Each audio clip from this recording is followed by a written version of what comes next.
Beatles 28, you are clear for takeoff.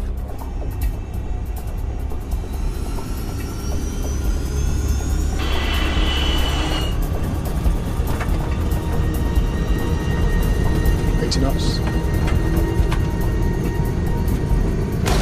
Stop! Don't hammer the brakes. Don't hammer the brakes. 137 people are on board this British Air Tours flight. Within minutes, nearly half of them will be dead. This should not really have happened. Evacuate! Evacuate! The aircraft didn't even get airborne. It didn't run off the runway, and yet still 55 people were killed. For investigators, it's a familiar routine. Reconstructing the final moments inside the cabin, analyzing the wreckage and the flight data recorders. In the end, they turn to a psychologist to help them figure out how a survivable emergency turned into one of British aviation's most horrific disasters.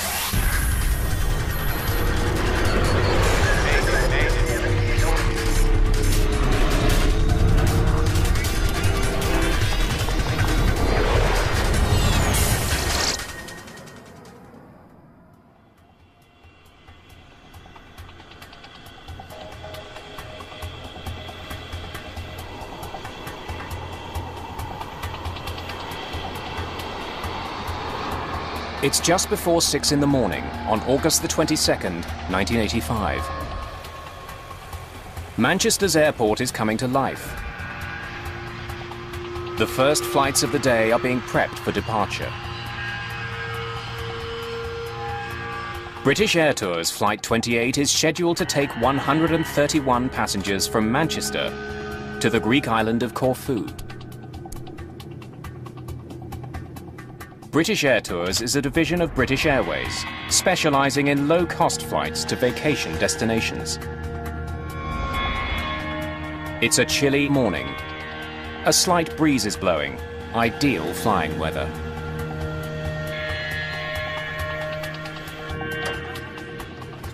Most of the passengers on this early morning flight are traveling on vacation.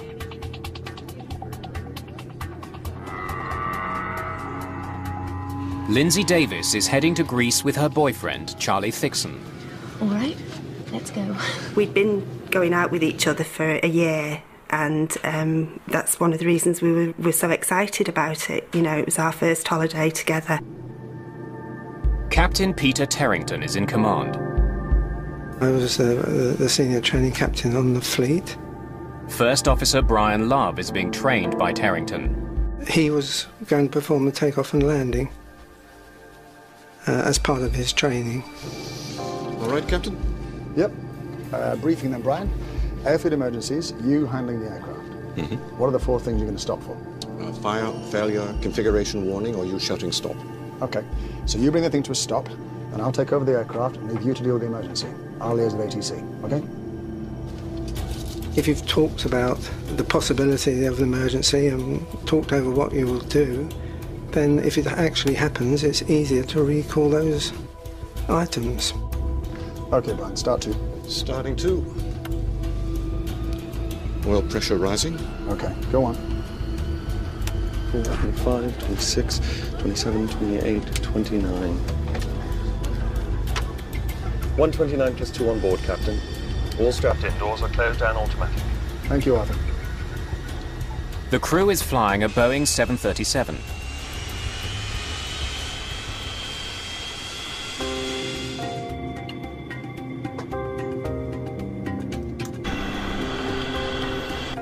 It takes just 4 minutes for the plane to reach the foot of the runway. Beatles 28, you are clear for takeoff. The 737 has 3,000 meters to get to takeoff speed. The engines are pushed to high power. I was sitting by the window, looking out of the window. Everything was normal. The plane was going quite fast. 80 knots.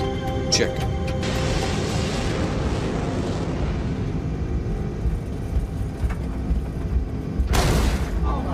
We heard a dull thud, which sounded as if it came from outside. I was really keen to see what was going on outside, but couldn't see anything. Captain Terrington needs to act fast. Stop!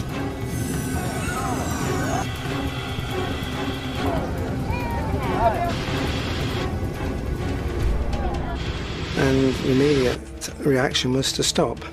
We were quite a few knots below our decision speed, so I very quickly closed the throttles and applied reverse thrust. We could feel the aircraft slowing down, and Arthur said, "Oh, I think we've blown a tyre," and I didn't know, so we just waited to hear it. Don't hammer the brakes. Don't hammer the brakes.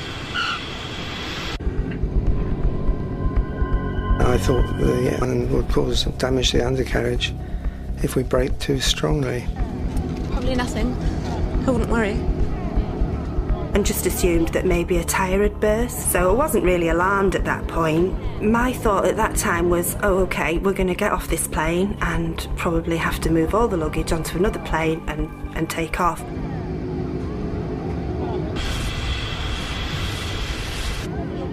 Soon, passengers on the left side of the plane see the real problem. I could see orange flames inside the back of the engine.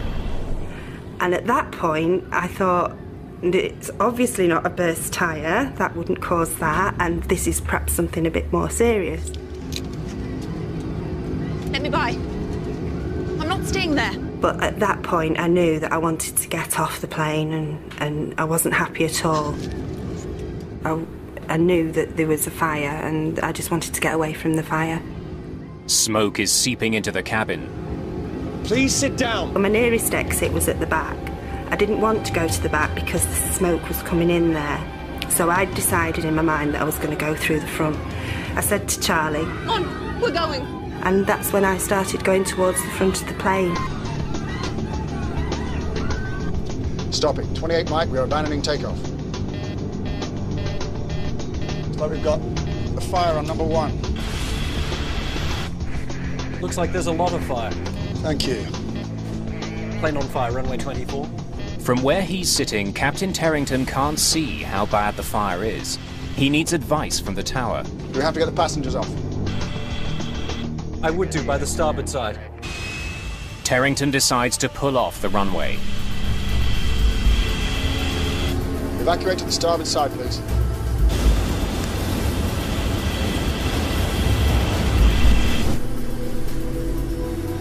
Fire drill, engine number 1. Shutting down 2. Evacuate! Evacuate! Please stay calm. Before the flight crew leaves the cockpit, they must complete a 15-step checklist. Parking brake. Set. Speed brake lever. Down. But time is running out. We had an evacuation checklist, but it was 4 pages long, and the last item was to get the passengers off. Engine and APU fire warning switches. This didn't cover my problem at all. On the 737, there are 4 cabin doors. The 2 in the back are covered in flames and smoke, leaving only 2 for 137 people. Then, a mechanical problem eliminates one of those. Well, Arthur was opening one right, and he was really it was really trying to open, it was really hard to open. The back of the cabin is filling with smoke. It's making breathing difficult. Passengers rush forward. It just seemed to go on forever before they started evacuating. And that's when I thought, I'm not going to get on, it's going to blow up with all of us on it. Engine and APU fire warning switches. Right now, all 137 people on board are alive. But with every second, their odds of surviving are decreasing. Flight 28 is becoming a death trap.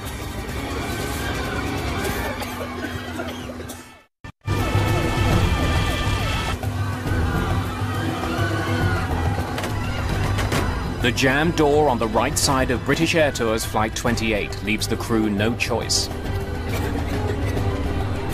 They must get the passengers out from the side of the plane that's burning.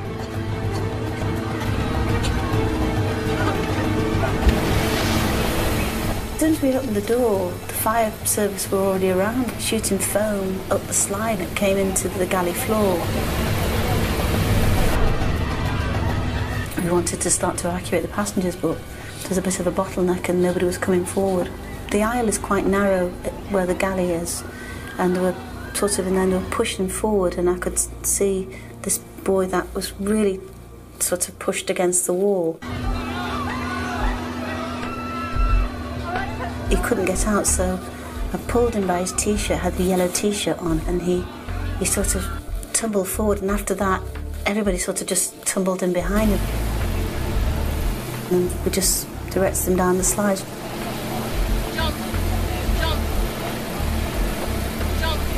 In training, they tell you to, bring people to the door, and you tell them to jump. Desperate to get people off the plane quickly, the purser returns to the jammed door. After several attempts, he manages to force it open. The only time I turned around was to make sure that Charlie was following me. See you out there. One thing I did see when I looked back was people going to the front, towards the front of the plane where the seats are, and pushing the seats forward, folding them down as they went along. So people were trying to rush forward from the back. The chute was open and people were just jumping up straight onto the chute. As I got to the bottom, I didn't look back at all. I was just wanting to get off. Dozens of passengers have made it off the plane, but there are still many more inside. But it was smouldering and it was black, thick black smoke. And Charlie had said that after you'd gone, this black smoke came down, he said, and everybody was screaming and panicking. He said, people are going to die in there. Standby power switch. Captain Peter Terrington and his first officer Brian Love are still aboard the burning airplane, and they still haven't completed the steps required to evacuate. There was 4 tons of fuel coming out of that aircraft wing tank. Okay, go Brian. Go Brian. I could see quite a lot of flames. Completing the checklist would put their lives at risk. We did as many items as we could, and then we both went out of the flight deck window.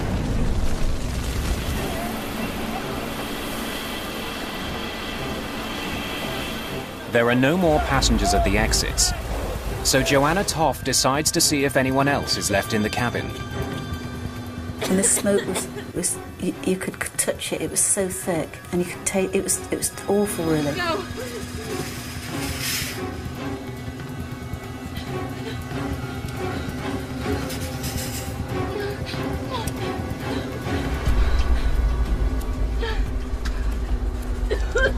There was a young girl just a bit further down in the cabin, but she was really disorientated. I mean, I suppose we all were, really. We just didn't have any idea what was going on. I just brought her down to the slide. She was taken off then. The fireman was telling me to come, and I was thinking, well, I've not finished, we've not finished yet. When Toff re-enters the cabin, the thick smoke makes it as hard to see as it is to breathe. It was really dark and quiet. I'd never seen anything like it. And I could see the light from the door anyway by then, so I knew where the door was. The smoke forces Toff to abandon her search.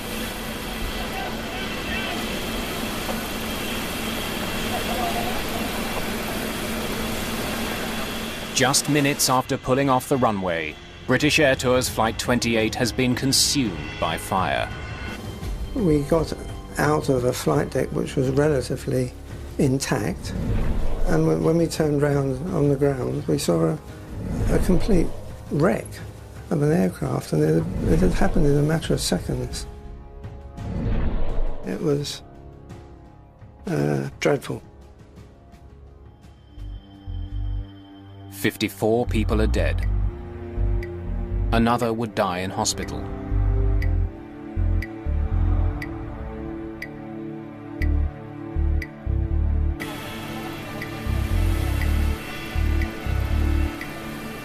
There was nothing wrong really with us. We thought nothing physical wrong with us, but our lives changed, you know, just in those few hours.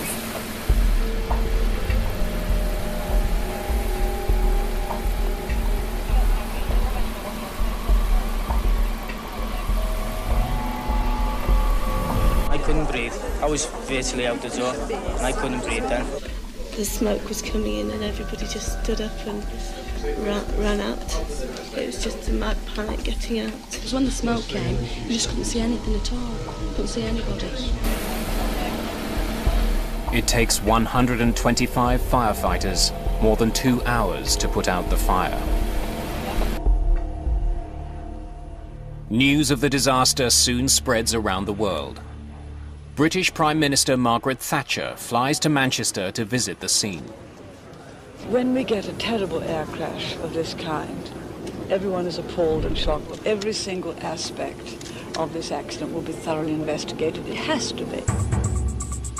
This is the 4th major commercial air disaster of the year.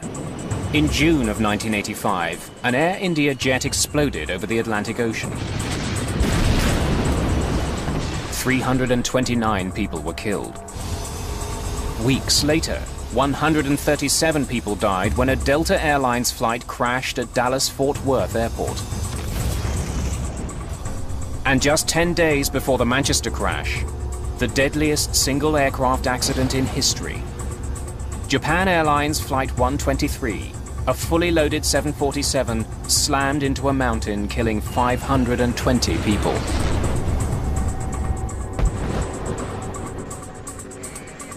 British Air Tours Flight 28 adds 55 new victims to the list of casualties. 1985 is now the deadliest year in the history of commercial aviation. The flying public is getting nervous.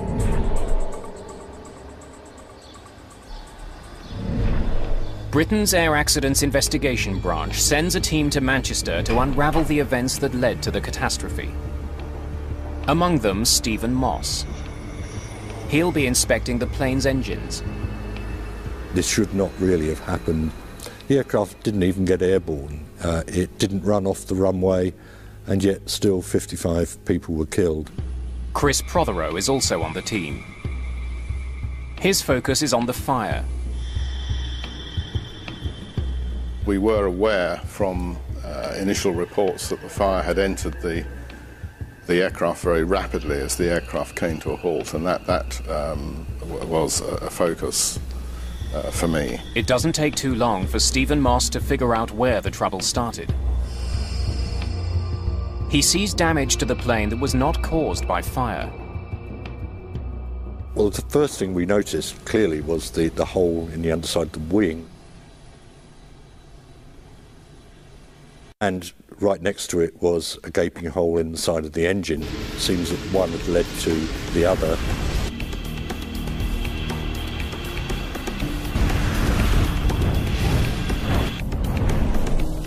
To get a plane loaded with passengers off the ground, you need to generate massive thrust. That power is created when air travels through the front of the engine to a series of compressor fans.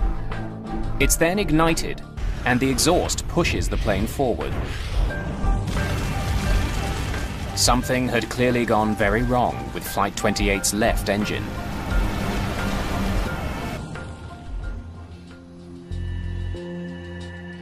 Investigators look for clues on the runway and in the cabin, hoping to discover why so many people died.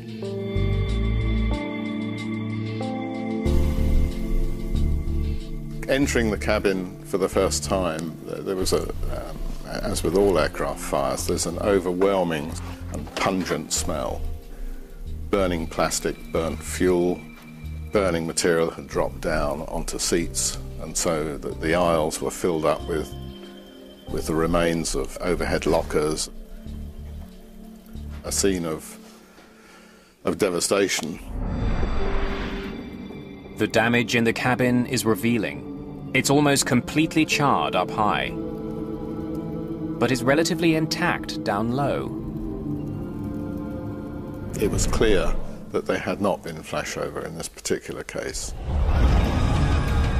A flashover occurs when the gases in an enclosed space become so hot that they ignite, incinerating everything around them.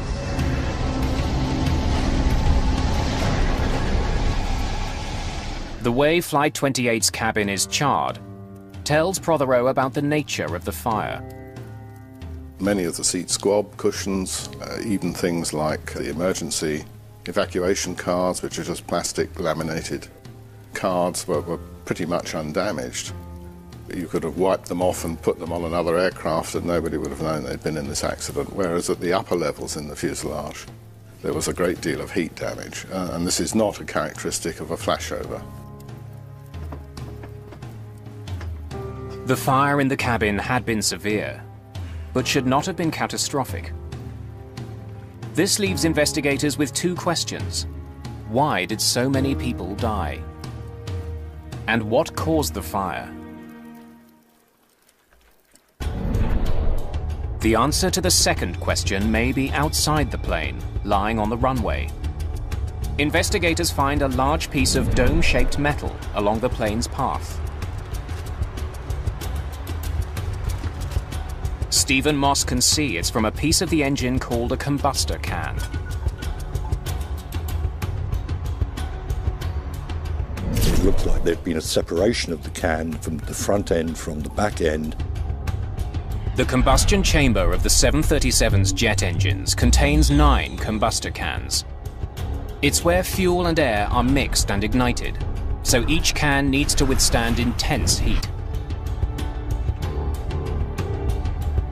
Moss suspects the fractured can somehow blew apart and destroyed the plane's left engine. It had struck an underwing fuel tank access panel and put a sizable hole in that, which directly led to the release of a vast quantity of fuel. Proving the piece of the combustion can penetrated the wing is easy. It fits neatly into the hole in the wing. This was clearly, if you like, the root cause of the accident. The engine on the plane is a Pratt & Whitney JT8D. For Moss, that's of grave concern. At the time, was probably the most widely used jet engine on commercial air transport in the world. And it was obviously pretty urgent that we try and find the cause of this one in order to prevent other aircraft having the same problem. There are tens of thousands of combustor cans in service around the world. One of them erupted in Manchester. Stephen Moss needs to find out why it failed. And fast.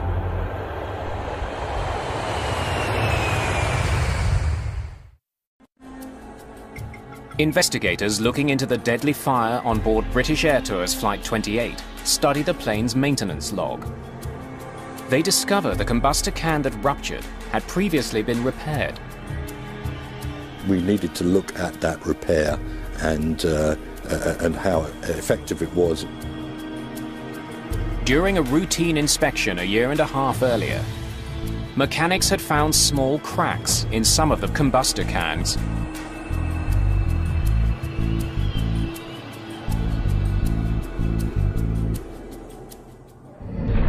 It was certainly not uncommon to find fatigue cracks in the cans.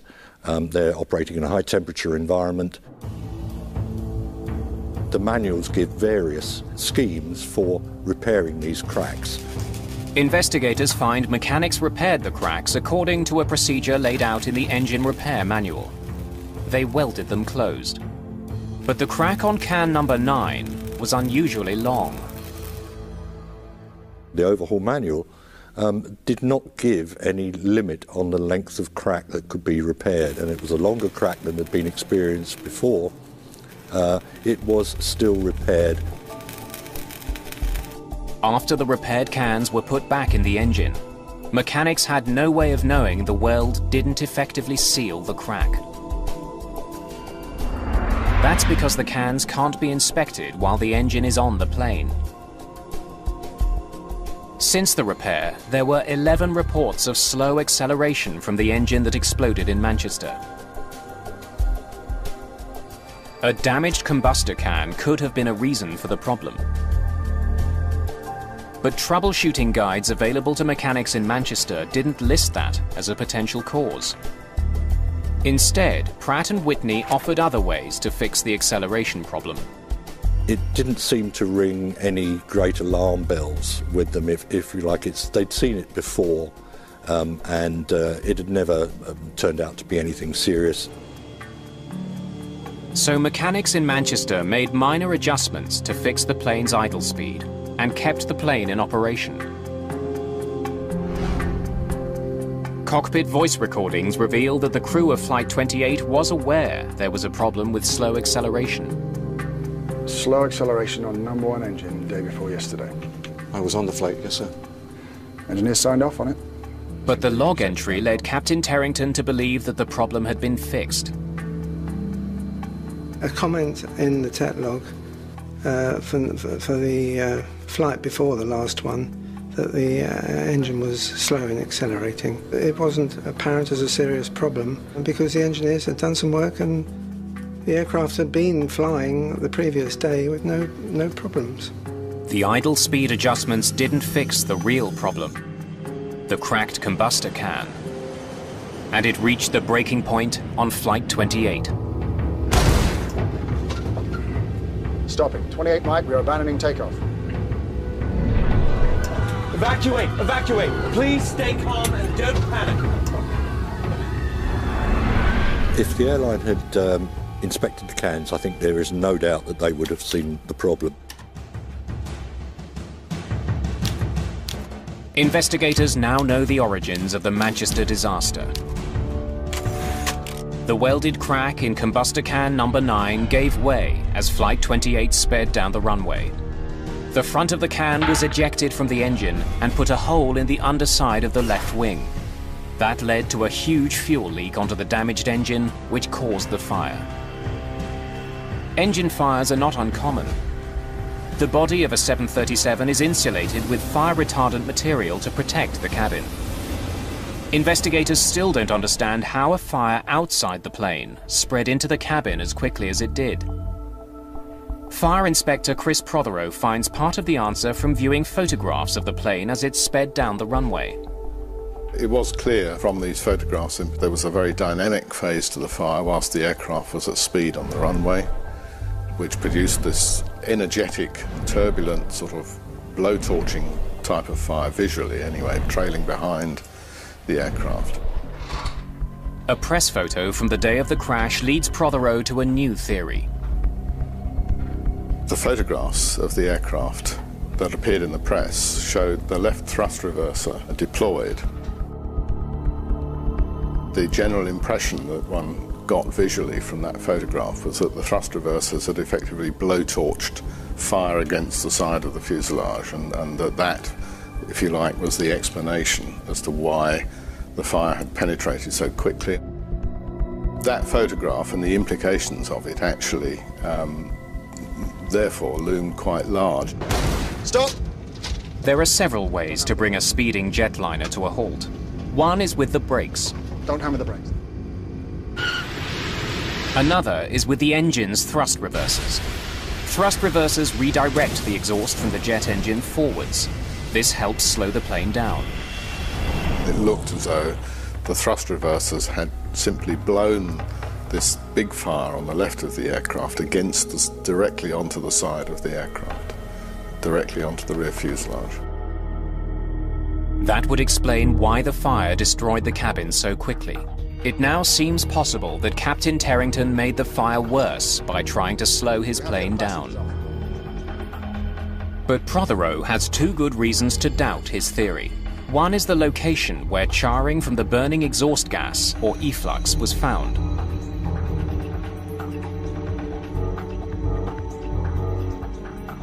The efflux impinges on the fuselage further up, closer to the roof, the crown skins of the aircraft. So actually, the penetration that we had low down did not fit with that.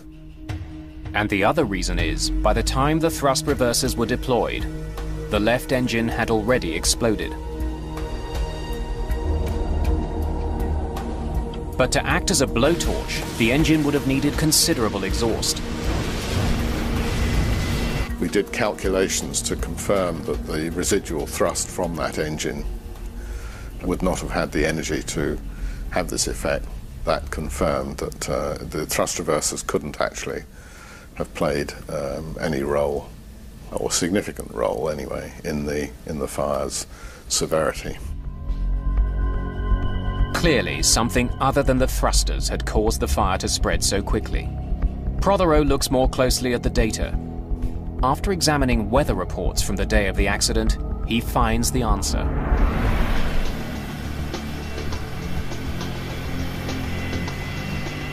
The wind was the main factor that determined the severity of the fire in terms of its attack on the outside of the aircraft, how rapidly it penetrated the aircraft, and it also affected the conditions inside the cabin. Believing he had blown a tyre, Captain Terrington made a fateful decision. Stopping. 28 Mike, we are abandoning takeoff. Well, when we heard the thud and we closed the throttles, it was my assumption that we were going to turn off the runway, clear the runway, ask air traffic for an engineer to come out and check the tyres. Like a highway, an airport runway has a series of exits. Captain Terrington chose one called Link Delta. So we've got a fire on number 1. When we got the additional information of a fire warning, the brain was already programmed to carry out the stop. The crew had been aware that they had a fire but didn't really appreciate at the time the nature of the fire, the severity of the fire, so they had turned off the runway. Captain Terrington turned his plane to the right and brought it to a stop. He couldn't have realized that doing so would make the problem far worse. There was a crosswind, a slight crosswind, from the left side of the aircraft that was carrying the fire that was burning from the fuel that was pulled underneath the left wing. It carried that fire aft, rearwards, and took over and under the rear fuselage, in between the wing and the tailplane. The wind wrapped the fire around the back of the plane and into the cabin. If there'd been no wind at all, I think the situation would have been very much more benign. Investigators have discovered how the fire started and the conditions that caused it to penetrate the cabin. Now investigator Ed Trimble must solve the biggest mystery surrounding the Manchester accident. Here we had an aircraft which had aborted the takeoff for good reason, had taxied off and stopped in a taxiway in an expeditious manner, and yet 55 people had lost their lives. So there was a big question as to precisely why that had occurred. Investigators learned that most of the dead were not found in the worst burned parts of the plane. Autopsies will point to the real killer on Flight 28.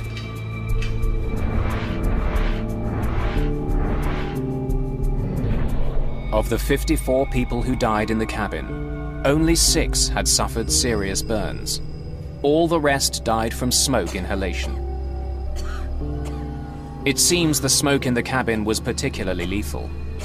Survivors tell investigators that the smoke was unbearable. The smoke was really black, and it was almost touching. It was really weird. And they say the effect of that was shocking. Immediately you took one breath of the smoke, you began to feel debilitated, and you knew that if you took another breath or two, you weren't going to make it.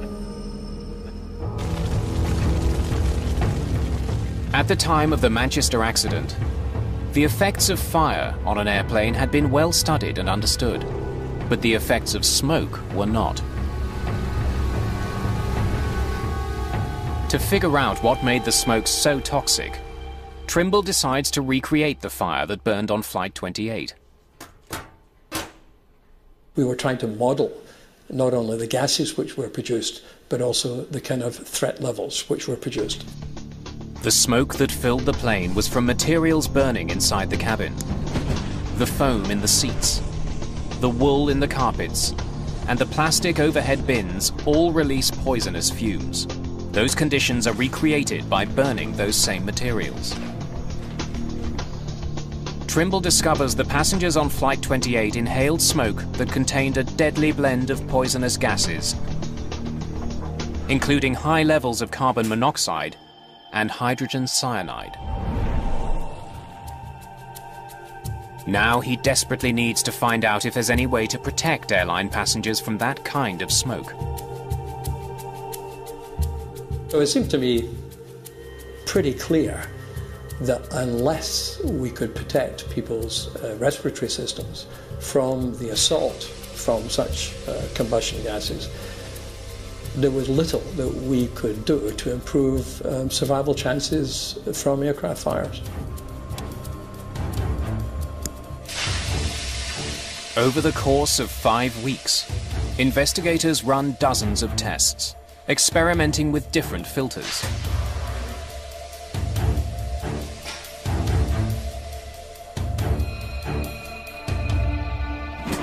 They burn nearly a quarter ton of material to create the necessary smoke. Their dramatic conclusion: it may have been possible to save passengers' lives. There was not the slightest doubt in my mind that in these situations, in an aircraft cabin, if it is being assaulted by combustion gases, your chances of survival are vastly improved if you have smoke hood protection. British Air Tours Flight 28 had only enough smoke hoods for the crew. They were never used. Trimble's research indicates that smoke hoods for passengers could have saved lives. There were hoods available, both of the filter type and the breathable gas type, which can provide a very high level of protection to people in these circumstances.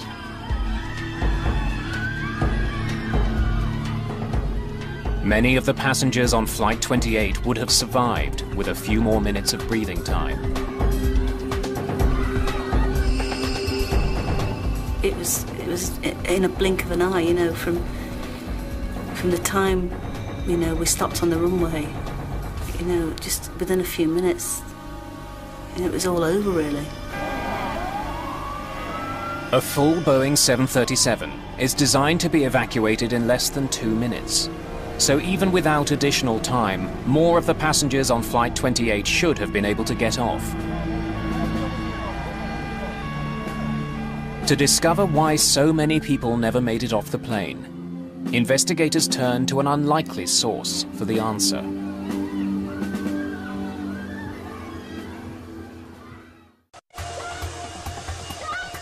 By law, airplane manufacturers must prove their planes can be evacuated quickly and safely. When the 737 was introduced in the UK, Boeing demonstrated that 130 people could get off the plane in just 75 seconds. All public transport aircraft are certificated to the same criteria, and that is that the total complement of passengers must be capable of evacuating from the aircraft using half the exits in the aircraft, it's generally one side or the other, within a maximum of 90 seconds. But 90 seconds after Flight 28 came to a stop, most of the passengers were still on board. The reason why the evacuation in Manchester wasn't achieved in 90 seconds is because the conditions in a real fire evacuation are completely different from the certification conditions. The certification evacuation is conducted in clear conditions, with no smoke that reduces vision and overwhelms passengers. Within minutes of coming to a stop, Flight 28 filled with thick black smoke. As soon as the smoke began to spill into the rear cabin and then flow forwards, essentially that induced immediate panic in those who were so affected by the smoke, because their respiration, I mean, the typical comment was, I took one breath of smoke and I felt as though my lungs were solidifying. You can imagine under these conditions that people have got to get away from the smoke. And the people did this by basically clambering over the seats and other people in front of them. In less than 5 minutes, what should have been a survivable accident turned deadly. To prevent future tragedies, Britain's Civil Aviation Authority decides to learn more about people. Helen Muir is a psychologist and a leading expert on how airplane design can influence survival. She's asked to study the behavior of passengers on Flight 28 to figure out why so many died. What we had to learn to do was to design the aircraft interior so even if we had what we might say was dysfunctional behaviour in totality, we could accommodate the needs of individuals and their desperate rush to get out. Muir configures a cabin to duplicate Flight 28 and fills it with volunteers. Then, to have them act as though the plane's on fire, she offers money to the first ones off. And that produced behaviour that was quite unbelievable. People went over seats, they went round, past each other, all sorts of things. And indeed, when survivors from the actual Manchester accident came and saw the videos, they said, yeah, that's how it was.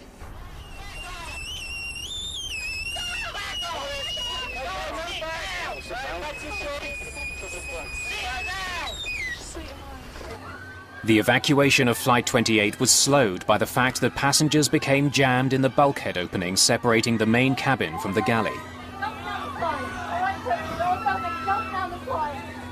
Investigators discover the logjam was created by the design of the Boeing 737. The bulkhead opening was 22.5 inches wide, just enough for one person to fit through.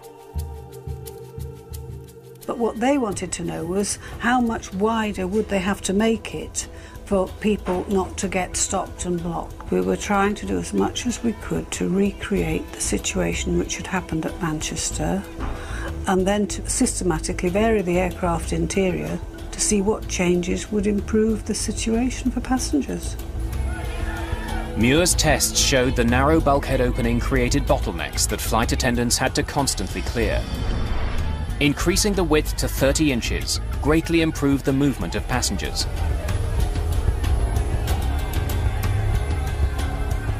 But we showed through repeat testing that if you changed the minimum gap from 20 to 30 inches, you would dramatically improve the speed at which people could get out and you'd reduce the likelihood of people falling and slipping and so on. As a result of Helen Muir's work, a recommendation was made to increase the space between the bulkhead walls to 30 inches and introduce strip lighting to help guide passengers to exits even when they are blinded by smoke. Muir also found a way to improve cabin safety without redesigning the cabin.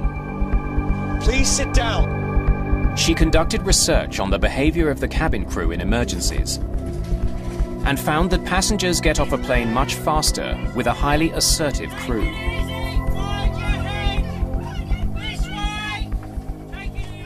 It's because we don't want people really making their own decisions.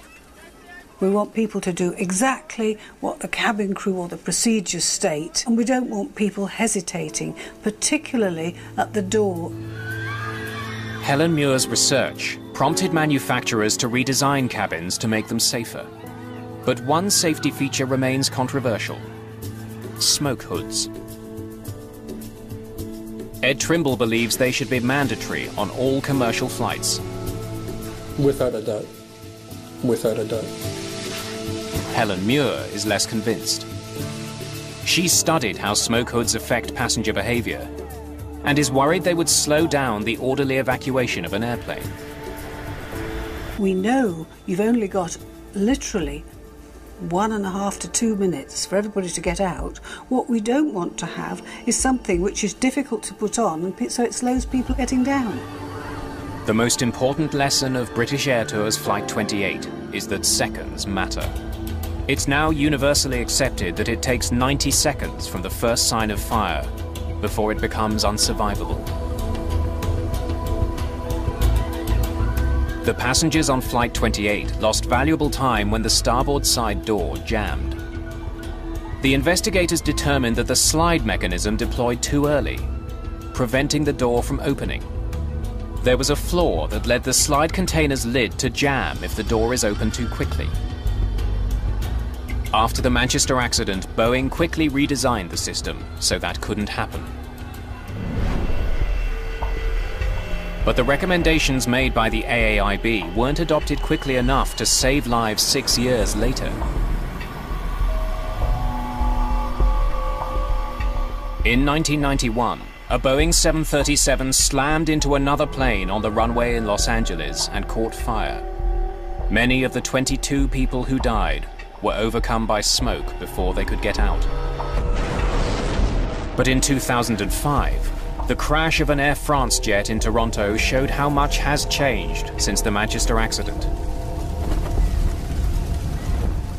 All 309 people got off that plane in just 90 seconds. No one died. Some major changes to commercial airliners All right, the door's open. came about because of a flight that never left the ground. And that's the only way I can resolve it with the death of 55 of my passengers. The fact that flying is now safer. I can't imagine anybody, you know, doesn't wish that it hadn't happened. You know, despite what's been learned and despite maybe the subsequent lives that have been changed, you know, you'd give anything for it not to have happened.